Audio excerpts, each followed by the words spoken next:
So I'm making this video after leaving Kroger's tonight.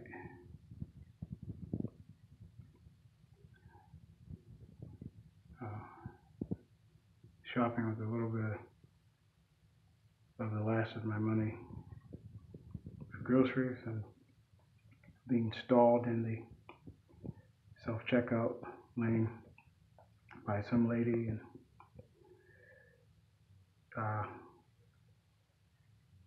she had some type of barcode ID with it seemed to be laminated, and the customers around us in the little court area where these checkout machines are, they all were on their cell phones, every last one of them. I don't know, it must have been like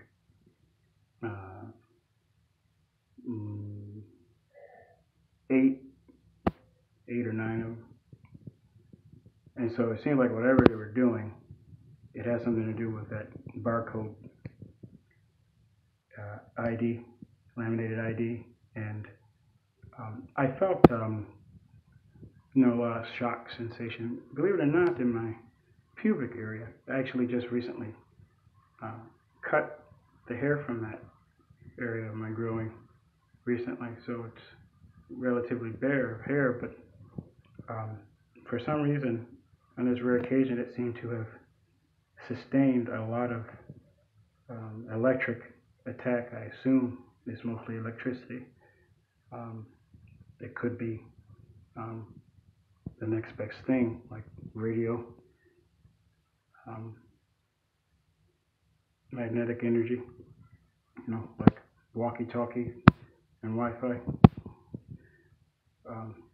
because cell phones can give off those signals. They can be used as remote controls, actually, for other electronic devices like televisions. So I had my brown hat on, which I forgot to bring in the bathroom with me, and it's made out of wool, but mostly I think something synthetic, like nylon, I think. I don't know. But I just noticed when I took it off. I mean, you can see where the hat made the crease in my skin, and that's not red, but right at the top there it is. So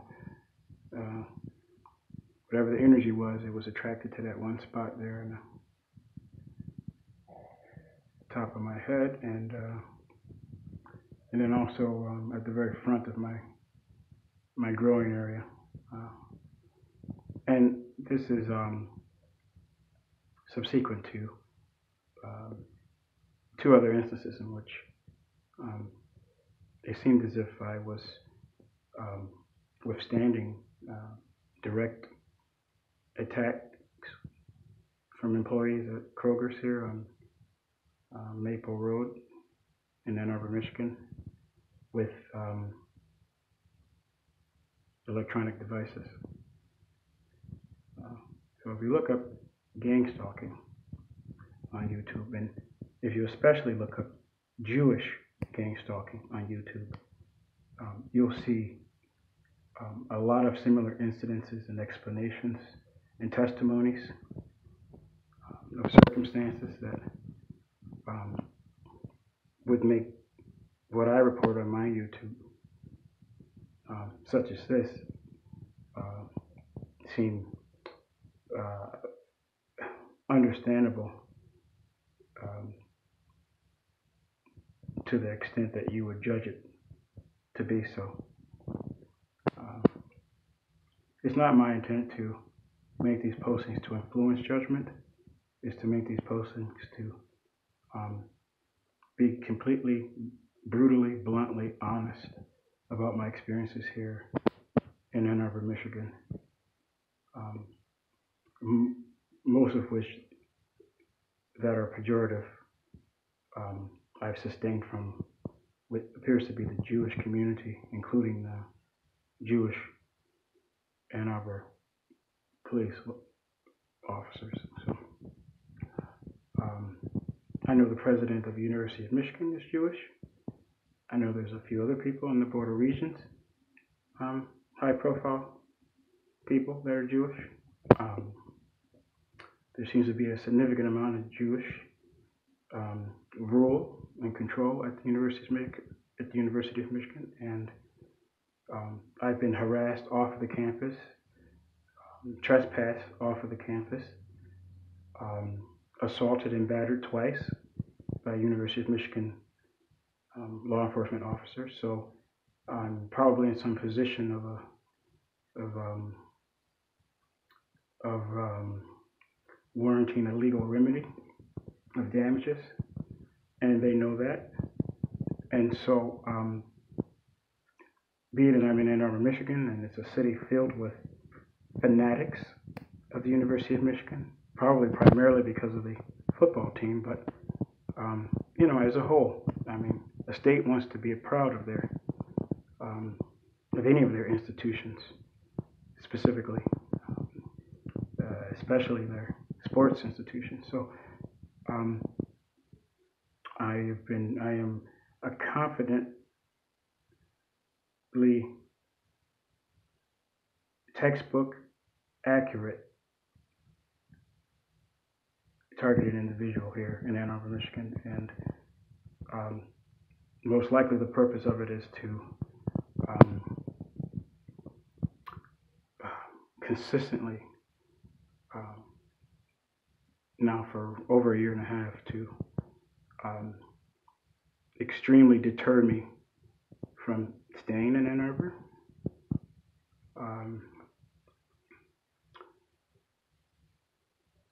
And staying off of the University of Michigan campus, which is a state resource for not only the students that subscribe to study there, but also the state of Michigan community as a whole. And so I've been cut off from those resources, and that makes my life that much more difficult. Nonetheless, I just mean to be brutally honest and present to you facts with proof. Otherwise, I wouldn't present to you the fact. If I didn't have the proof, I'd swallow my pride and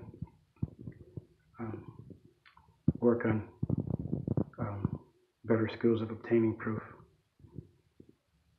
from the terrorism that I am withstanding here as a form of what I would consider homeland terrorism, really. It is relatively new, apparently, as a spoke of and significantly complained about circumstance, but there's increasing testimony on the internet about it, and unfortunately there's not enough laws on the books right now to better protect people in my position who are considered undesirable, very unpopular, or politically threatening or detrimental to local municipalities because of our commitment to speak up and not yield to power without justification of legitimacy and justice.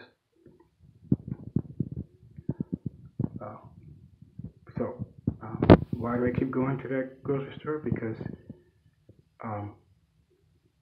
there's two within a 10-mile radius, and one of them is a very posh, expensive grocery store that I've also sustained gang stalking, but in the form of electronic harassment,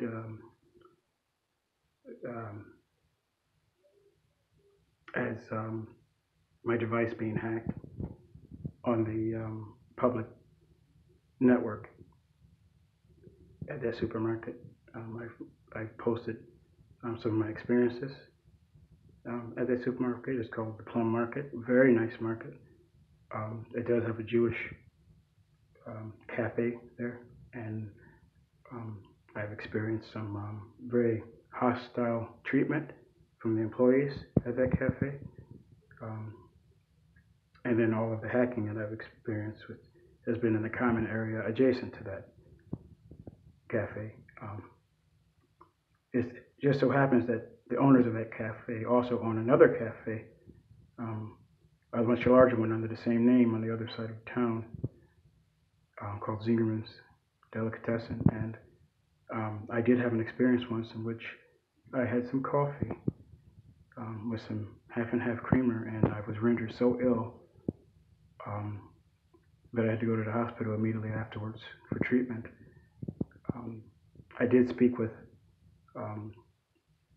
a supervisor on duty that night, and he wrote up an incident report and gave me a copy of it. I still have it. I think I posted it on Facebook.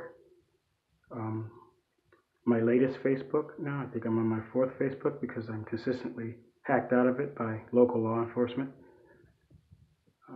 because of the videos that I upload to it that are incriminating and pejorative against not only the police but also University of Michigan and judges of the 15th District Court and so forth.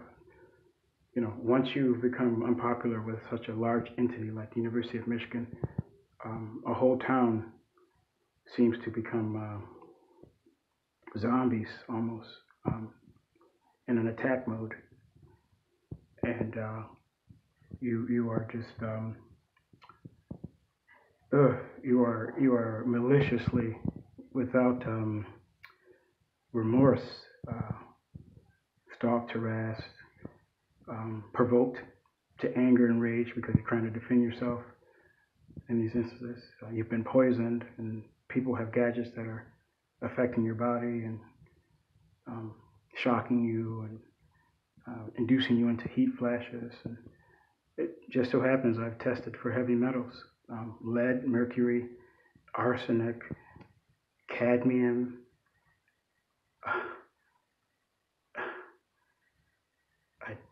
I think that's it, and it must have now affected my bones because I have what's called a high alkaline phosphate level. I'm going to upload a video of those medical records eventually. In the University of Michigan, when I go there, they downplay it.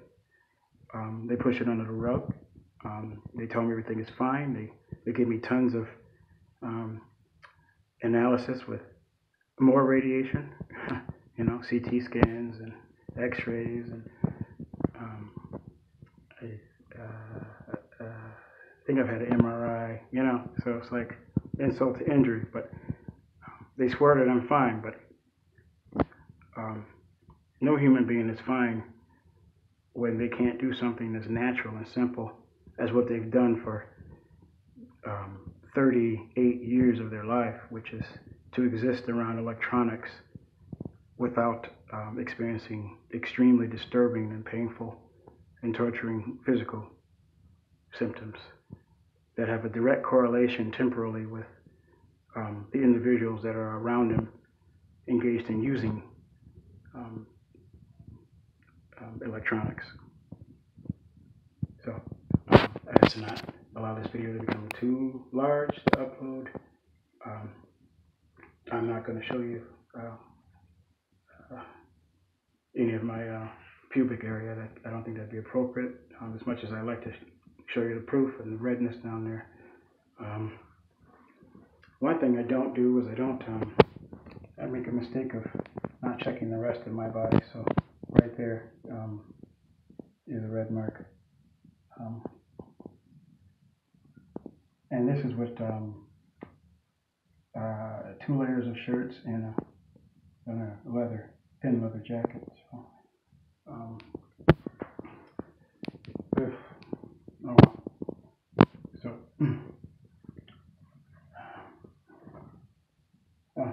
so I don't think that this wasn't their worst, because there was a lot of people there shopping there today. So in fact, the employee, I'm not even going to disclose their sex, who got me with the inventory stock gun in the meat department. As I was standing next to them, and they were working, but I noticed that they had the gun pointed towards me, laying down on their rack.